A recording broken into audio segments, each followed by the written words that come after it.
Good morning, sir. Hello, good morning. Good morning, all. I welcome you all to the platform of Satyan School of Languages. Today, I have with me Mr. Satyan, sir, and he is a teacher of communication skills, and he has been teaching communication skills for long. Today, I have many questions related to communication. Communication The theme of this question answer session is holistic growth in personality development Okay. that lasts for long. Okay. So, my first question from you that how do we see to it that we are learning communication? Well, whenever students take admission here, we do not immediately start students teaching communication skill. First of all, we help them come out of their shell. We make them feel comfortable here. When they are friendly with us, when they have kind of developed rapport with us, then we go ahead with teaching communication skill. So we do not immediately start teaching them communication skill. Sir, what is the difference between communication and creative communication? Well, slowly one starts learning to express himself, exchange his ideas and thoughts. That is communication. When one grows beautiful in his expression, then naturally he starts becoming creative in communication. And in addition to that, they start being creative when they start playing with words here and there. They bring in figure in speech, they draw analogy, they talk about poetry, they talk about so many things they bring to the table of discussion, stories, poems and incidences, and they give expression, their own expression to the ideas or thoughts. Then they start being creative in communication. Sir, that means that the journey from communication to creative communication skill makes us capable enough to express our emotions. Of course, very well said, because when a student is learning communication skill, that too in his not mother tongue, that is not his native language, that is foreign language, so you cannot expect him to bring into expression or learning emotions. By and by, when he has developed a kind of familiarity or struck a chord with the language, when he has grown familiar with language,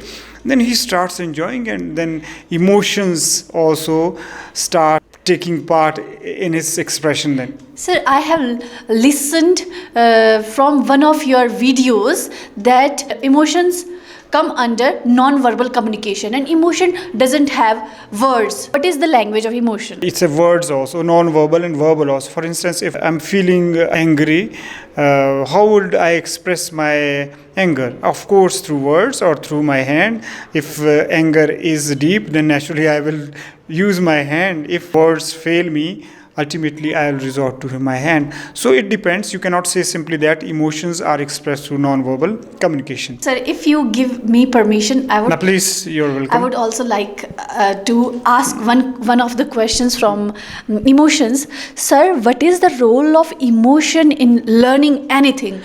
So sometimes we see that don't be emotional fool. You said a short while ago that emotions play a very important role in learning. How can we identify these two? Well, when you are learning something, naturally you have your mind into it and you are learning it.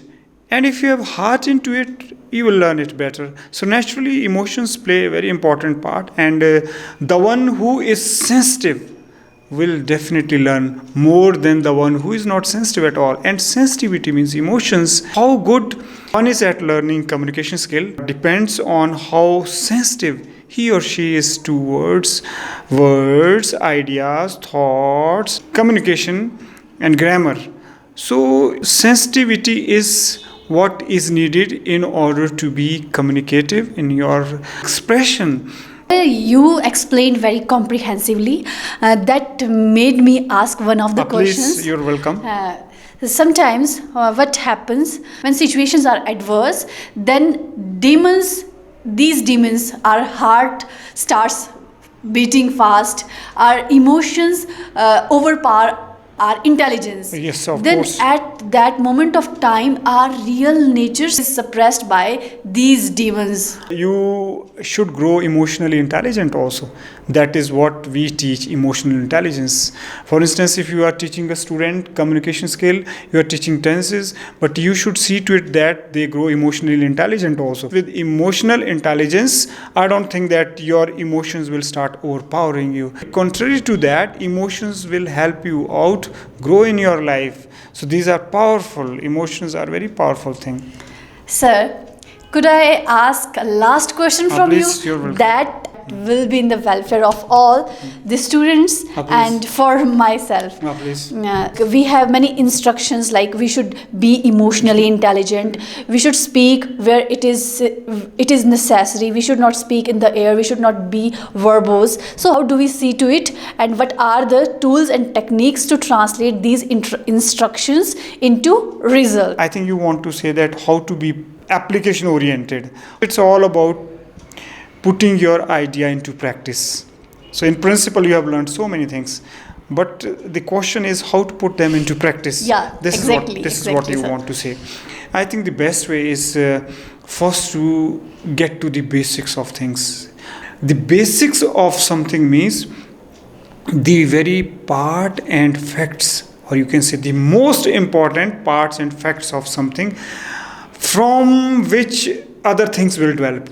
So these are the basics. If you have got hold of the basics of something, you won't have difficulty in understanding, in growing your communication at all. But the question is, what are those basics? As I'm telling you that over and over again, the very basics of communication is your personality. Over and over again, we are teaching students that the very basics of communication are nothing but your senses, your perception. First is how you have trained your senses to perceive things, notice them, and then when you have started, you have worked with senses and then perception, and then say your approach towards things, attitude. Naturally this won't be difficult at all to translate or to put everything and anything you learn into practice. It won't be difficult at all for you to be result oriented or to be application oriented. If one wants to make sure that whatever he has learned will be put to practice, I think the best way is to work with one's senses and to work with one's perception and keep checking with your approach, attitude, and if possible then aptitude also.